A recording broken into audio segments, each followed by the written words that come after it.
क्या आप भी स्टॉक मार्केट इन्वेस्टिंग में पैर जमा रहे हैं या जमाने की सोच रहे हैं? और क्या आपसे भी किसी ने पूछा या आपके खुद के मन में ख्याल आया कि जब इन्वेस्टिंग में कई प्रोफेशनल्स अपना पूरा टाइम और रिसोर्सेज झोंक देते हैं, तो क्या एक एमेच्योर इन्वेस्टर इस सेम मार्केट से पैसे कमा सकता है? या फिर क्या एक एमेच्योर इन्वेस्टर के पास एक प्रोफेशनल इन्वेस्टर से आगे निकलने का कोई स्कोप होता भी है? नमस्कार दोस्तों, स्वागत है आपका आज के वीडियो में। आज हम इसी सवाल का जवाब ढूंढेंगे कि एक लेजेंडरी इन्वेस्टर पीटर लिंच की किताब one up on wall street में क्या कहा गया है और क्या बताया गया है। इस किताब में पीटर लिंच ने बताया है कि कैसे उनका एमेच्योर अप्रोच इन्वेस्टिंग में उनका नाम सबसे सक्सेसफुल इन्वेस्टर्स के साथ लिख गया। तो चलिए कुछ ही मिनटों में जान लेते हैं कि क्यों और कैसे कोई भी एमेच्योर इन्वेस्टर प्रोफेशनल इन्वेस्टर्स जितना ही पैसा कमा सकता है और उन्हें कंपटीशन भी दे सकता है। सबसे पहले तो हम जानेंगे कि क्यों एक individual amateur investor pro players को बीट कर सकता है।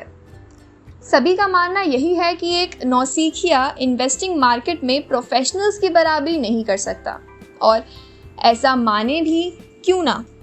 टॉप बिजनेस स्कूल से निकले प्रोफेशनल्स हफ्ते में 80-80 घंटे बारगेन स्टॉक्स छांटने में निकाल देते हैं। तो क्या पॉसिबिलिटी है कि एमेच्योर्स के लिए कुछ बचता भी होगा? लेकिन पीटर लिंच के मुताबिक ऐसा सोचना बहुत बड़ी भूल है, क्योंकि प्रोफेशनल इन्वेस्टर होने के कई डिसएडवांटेजेस यानी नुकसान, जैसे कि एक साइज। एक सक्सेसफुल मनी मैनेजर जाहिर तौर पर काफ़ी कैपिटल इकट्ठा कर पाता है, और ज़्यादा कैपिटल यानी कम अपॉर्चुनिटीज़। वो ऐसे कि एक $10 बिलियन का फंड $10 मिलियन की मार्केट कैप वाली कंपनी में इन्वेस्ट कर अपनी परफॉर्मेंस में एक लंबी छलांग की उम्मीद नहीं रख सकता। मीडियोक्रिटी यानी ना ही ज़्यादा बड़ी और ना ही ज़्यादा छोटी अपॉर्चुनिटीज़ सबसे सेफ गेम होती हैं, और इस तरह से वो काफ़ी नुकसान इसी तरह उठा जाता है। दूसरा डिसएडवांटेज है समझाने बुझाने का झमेला। फंड मैनेजर्स अपना 1/4 समय को अपने डिसीजन समझाने में ही खर्च कर देते हैं, और इस एफर्ट का उन्हें 1/4 एक्स्ट्रा फ़ायदा भी नहीं मिलता। ये एक ऑब्लिगेशन होता है। तीसरा डिसएडवांटेज, कैपिटल या पैसे के लिए क्लाइंट्स पर डिपेंड करना पड़ता है, क्योंकि एक फंड मैनेजर किसी और का पैसा इन्वेस्ट कर रहा होता है, तो कितना पैसा इन्वेस्ट किया जाएगा ये किसी दूसरे के हाथ में होता है, और ये फंड मैनेजर का डिसीजन नहीं होता। और दूसरी तरफ जो डिसीजन मेकर्स होते हैं वो खुद स्किल्ड इन्वेस्टर्स नहीं होते, तो बेरिश मार्केट के टाइम वो पैसा वापस खींच लेना चाहते हैं और सिर्फ बुलिश मार्केट कंडीशंस के टाइम पैसा रिलीज करना चाहते हैं, जो कि जैसा होना चाहिए से बिल्कुल उल्टा है। इससे फंड मैनेजर एक अजीब दुविधा में पड़ जाता है। उसके पास तब पैसा आ रहा होता है जब सब महंगा चल रहा होता है, और जब मार्केट उतर रहा होता है और शेयर सस्ते हो रहे होते हैं तब लोग पैसा वापस खींच लेते हैं। तो अब आप बताइए, क्या एक इंडिविजुअल इन्वेस्टर के पास ऐसे कोई डिसएडवांटेजेस होते हैं? जवाब है बिल्कुल नहीं, बल्कि इससे उलट एमेच्योर इन्वेस्टर के पास कई एडवांटेजेस होते हैं। फ्रीडम होती है। आप एक म्यूजिशियन हो, सर्फर हो या 9 to 5 की जॉब में हफ्ते के 5 दिन बिजी रहते हो, आप फिर भी एक सक्सेसफुल इन्वेस्टर हो सकते हैं। जी हाँ, चौंकिए मत, जवाब काफ़ी आसान है। हर इंसान को एक किसी पर्टिकुलर प्रोडक्ट, कैटेगरी, इंडस्ट्री या सर्विसेज के बारे में एक एवरेज इंसान से ज़्यादा पता होता है, या कह लें हर किसी का अपना फील्ड ऑफ इंटरेस्ट होता है जिसके बारे में वो औरों से बेहतर जानता है। हो सकता है किसी को फैशन इंडस्ट्री के बारे में ज़्यादा पता हो क्योंकि वो एक लोकल क्लोथिंग स्टोर में जॉब करता हो, या कोई गेमिंग इंडस्ट्री और प्रोडक्ट्स की गहरी समझ रखता हो क्योंकि वो अपना खाली समय गेम्स के साथ बिताता हो। पॉइंट ये है कि हम सभी के पास किसी न किसी पब्लिकली लिस्टेड कंपनी के बारे में कोई ना कोई ज़रूरी जानकारी होती है जो हमने अपनी रोज़मर्रा की ज़िंदगी से उठाई होती है, और यही जानकारी या तो स्टॉक एक्सचेंज मार्केट के पास होती नहीं है या उसे पाने के लिए कई 100 घंटे खर्च करने होते हैं। पीटर लिंच का कहना है कि अगर आपको स्टोर पसंद है तो स्टॉक आपको बहुत पसंद आएगा। तो आज आप खुद ही सोचिए वो कौन से प्रोडक्ट्स हैं जिन्हें आप यूज़ करना पसंद करते हैं। ये करने के बाद हम अगले स्टेप पर बढ़ सकते हैं, यानी उन प्रोडक्ट्स को स्टॉक इन्वेस्टमेंट की 6 कैटेगरीज में डिवाइड करना। याद रखें, सारी इन्वेस्टमेंट अपॉर्चुनिटीज़ एक जैसी नहीं होती। उन सबको एक ही तरह ट्रीट करना एक प्रॉफिटेबल स्ट्रैटेजी साबित नहीं होगी।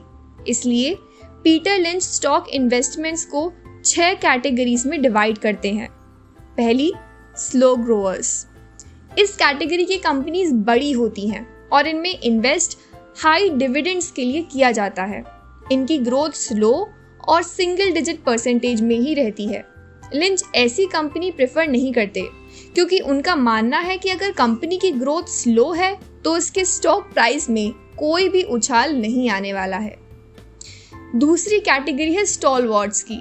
ये वो कंपनियां होती हैं जो परफॉर्मेंस में एवरेज होती हैं, ना ही काफ़ी बड़ी और ना ही छोटी। इन कंपनीज की एनुअल ग्रोथ रेट 10 से 12% होती है। नॉर्मल कंडीशंस में आप इन कंपनीज को 30 से 50% के प्रॉफिट कमाने के बाद बेच सकते हैं। तीसरी कैटेगरी है फास्ट ग्रोअर्स की। इस कैटेगरी की कंपनीज की एनुअल ग्रोथ 20% से ज़्यादा की होती है। अगर कंपनी इस ग्रोथ रेट को कई सालों तक मेंटेन रख सके तो ये आपकी एक कमाल की प्रॉफिटेबल इन्वेस्टमेंट हो सकती है। हालांकि ये ज़रूरी है कि आप कंपनी के ग्रोथ रेट्स के एजम्पशंस को लेकर पहले श्योर हो जाएं। जैसे अगर अमेज़ॉन अपनी 30% की एनुअल ग्रोथ रेट अगले 10 सालों के लिए मेंटेन कर सके तो वो 2029 में फ्रांस की जीडीपी जितना रेवेन्यू प्रोड्यूस कर लेगी, और ये एक फैक्ट है। चौथी कैटेगरी है सिक्लिकल्स की। इस कैटेगरी में वो कंपनियां गिनी जाएंगी जिनके प्रॉफिट और रेवेन्यू बिजनेस साइकिल के हिसाब से चढ़ते उतरते रहते हैं। ये कंपनीज वो प्रोडक्ट्स या सर्विसेज का बिजनेस करती हैं जिनका इस्तेमाल लोग फाइनेंशियल इंस्टेबिलिटी के टाइम घटा देते हैं।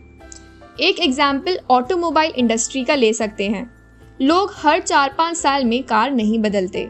यहाँ टाइमिंग को पहचानने वाले इन्वेस्टर्स को अच्छा खासा एडवांटेज मिल सकता है। पांचवी कैटेगरी है टर्न अराउंड्स की, यानी वो कंपनी जो उतार पर हैं, बैलेंस शीट गड़बड़ है और अर्निंग्स लगातार साल दर साल कम हो रही हैं। लेकिन अगर कंपनी ज़्यादा नीचे ना जाए और अपनी परफॉर्मेंस का ग्राफ पलट कर ऊपर कर सके तो यहाँ स्टॉक ओनर्स को रिवॉर्ड मिलता है। आखिरी कैटेगरी है एसेट प्लेस की। जब कंपनी की वैल्यू साफ इंडिकेट करे कि मार्केट ने कंपनी के किसी वैल्यूएबल एसेट को मिस कर दिया है तो वो एसेट प्ले की कैटेगरी में आएगी। यानी वो कंपनियां जिनकी वैल्यू अभी तक मार्केट सही तरीके से एस्टिमेट नहीं करवा पाया है, लेकिन अगर इसी टाइम पर आप उनमें इन्वेस्ट करें तो जब तक मार्केट उस एसेट को, उस वैल्यू को सही एस्टिमेट और प्राइस कर पाएगा तब आपको बहुत फ़ायदा मिलेगा। तो दोस्तों, ये तो रहा आज का वीडियो। उम्मीद करते हैं आपको कुछ नया जानने को मिला होगा। अगर हाँ तो वीडियो को लाइक, कमेंट और शेयर, सब्सक्राइब करना ना भूलें। मैं दोस्तों उम्मीद करती हूँ आपको ये वीडियो बहुत पसंद आया होगा। शेयर करना, लाइक करना, कमेंट करना मत भूलिएगा। डिस्क्रिप्शन में हमने एक टेलीग्राम चैनल का लिंक दिया है, उसे ज्वाइन करें, उससे आपको बहुत मदद मिलेगी। और दोस्तों, अगर कोई भी क्वेश्चन हो तो डिस्क्रिप्शन में हमने एक व्हाट्सएप नंबर दिया है, उस पर व्हाट्सएप करें, हम आपकी मदद करेंगे। मिलते हैं बहुत जल्द एक नए वीडियो के साथ।